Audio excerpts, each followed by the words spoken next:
ಕಚೇರಿಗೆ ಇಂದು ತಹಸೀಲ್ದಾರ್ ಆದ ರಾಜೇಶ್ವರಿ ದಿಢೀರ್ ಭೇಟಿ ನೀಡಿ ಕಡತ ವಿಲೇವಾರಿ ಬಗ್ಗೆ ದಾಖಲಾತಿಗಳನ್ನು ಪರಿಶೀಲಿಸಿ ಪ್ರತಿ ದಿವಸ ಬರುವ ಅರ್ಜಿಗಳನ್ನು ಅಂದೇ ಬಗೆಹರಿಸಬೇಕು.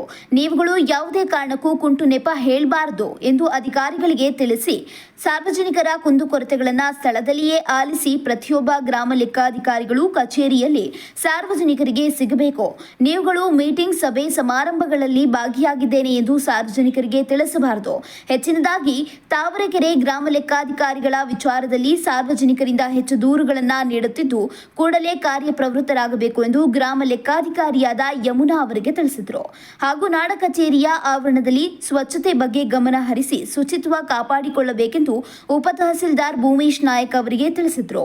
ಈ ಸಂದರ್ಭದಲ್ಲಿ ರಾಜಸ್ವ ನಿರೀಕ್ಷಕರಾದ ಮಂಜುನಾಥ್, ಗ್ರಾಮ ಲೆಕ್ಕಾಧಿಕಾರಿಗಳು, ಸಿಬ್ಬಂದಿ ವರ್ಗದವರು ಹಾಜರಿದ್ದರು.